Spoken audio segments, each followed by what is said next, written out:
আজকে চলে আসলাম আমার কালকিনি অবগঠিত থানার আসার কিছুদিন আগে একটা ভিডিও করেছিলেন জানেন, এই যে দক্ষিণ মাইসপাড়ায় কাতার প্রবাসী ওহিদুল ভাই এই কাকির জন্য, এই অসহায় পরিবারের জন্য কি পাঠিয়েছে আজকে আমরা দেবো। বলেন ভাই,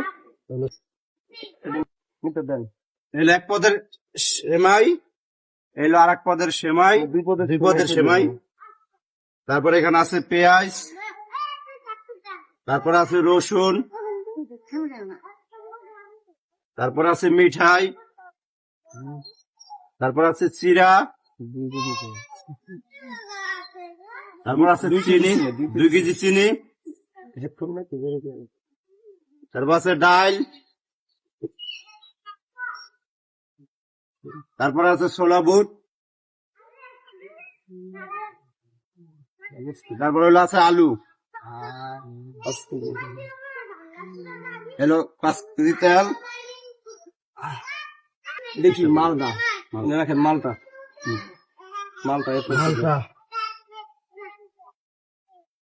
কমলা কমলা কমলা কমলা, আপেল আপেল খেজুর, ভালো উন্নত মানের খেজুর, এইটা মালটা মালটা, আর ওইটা হলো আপেল। ফল কত? 4 পদের 4 পদের ফল, মুড়ি, মুড়ি, 1 বস্তা চাল। 1 বস্তা চাল। আমি অসংখ্য ধন্যবাদ জানাই এই কাতার প্রবাসী ওহিদুল ভাই। আমি দোয়া করি আল্লাহ তাআলা সব সময় যেন তাকে এই মানবিক কাজ করায়। কাকি এদিকে আসেন, এই যে মহৎ কাজ যিনি করে তার জন্য একটু দোয়া করবেন। এদিকে আসেন ভাই, একজন গোপালপুরের ভাই, এই যে ডাসার থানার, তিনি কিন্তু প্রতিনিয়ত আমার ভিডিও দেখে ভাই। আজকের এই যে মানবিক কাজ করছে, এদের উদ্দেশ্যে আপনি কিছু বলেন। অতি ফার্স্টে ধন্যবাদ জানাই কাতার প্রবাসী আমাদের ওহিদুল ভাইকে, যে এই ফ্যামিলির পাশে দাঁড়াইছেন। অনেক অনেক ধন্যবাদ। এরকম প্রবাসী অনেক ভাইরা আছেন, অনেকের পাশে দাঁড়ান। আমার অনুরোধ জানাই আমি, আমার এই মার এই ঘরটা দেখেন, ঘরটা পুরোটা দেখেন, খুবই অসহায়। এই এলাকার ভিতরে খুবই একটা অসহায় একটা পরিবার। আপনারা যারা প্রবাসে থাকেন, যারা বিভিন্ন মানুষের সামনে মানুষকে অনুদান দেন, এমনকি সাহায্য করেন, আপনাদের আপনার প্রতি আমার অনুরোধ, সবাই আমার এই মার ঘরটার ভিতরে সবাই ফলো করবেন, যেন এই ঘরটাও আপনাদের ধারায় প্রবাসী যারা আছেন তাদের ধারা যেন এই ঘরটা হয়ে যায়। ধন্যবাদ জানাই। আসলে একটা মানুষ সহজে ভাই এই ক্যামেরার সামনে এসে কিন্তু বলে না যে সাহায্য চাই।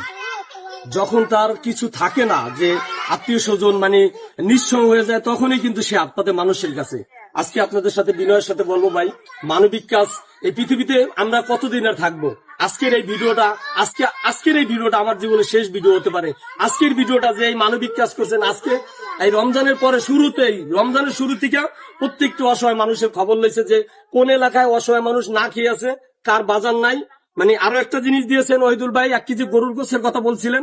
আমি আন্তরিকভাবে দুঃখিত, আসলে কাজ যখন আমি আসি তখন গরুর গোশ নাই, এখন হলো টাইম হলো অটাইম। কাকি এই যে 1 কেজি গোশ দেন আপনি, আমার এই প্রবাসী ভাই আপনার 1 কেজি গোশের টাকা দিছে। সবার প্রতি আমি ধন্যবাদ জানাবো। আর একটু এই যে ভিডিও যারা যারা দেখেন, আমাদের এই মানবিক ভিডিও যদি ভালো লাগে সবাই শেয়ার করবেন। আপনার শেয়ারের মাধ্যমে আমরা এরকম অসহায় মানুষের পাশে দাঁড়াতে পারবো। আপনার শেয়ারের মাধ্যমে মানবিক কাজ করার জন্য উৎসাহিত পান। আসলে ভাই একটা কথা বলি, যদি আপনারা সাপোর্ট না করেন, উৎসাহিত না দেন, তাহলে ভাই আমরা এই কাজগুলি করতে পারবো না। আরো একটা কথা বলতে চাই ভাই, ভালো কাজ করতে গেলে বাধা অনেক আসে। ভালো কাজে কিন্তু লোক থাকে না, অল্প কিছু লোক থাকে।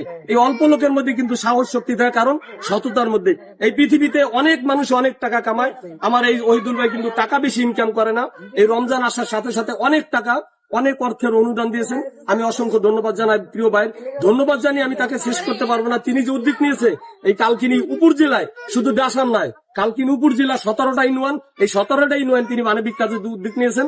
আমি দোয়া করি সুস্থতা সবসময় যেন সুস্থ থাকে, ভালো থাকেন, এরকম মানবিক কাজ করতে পারে। ধন্যবাদ কাকি। এই যে মানবিক কাজ করছে, আপনার কেমন লাগে? ভালো লাগছে? সবাই ভালো লাগছে না?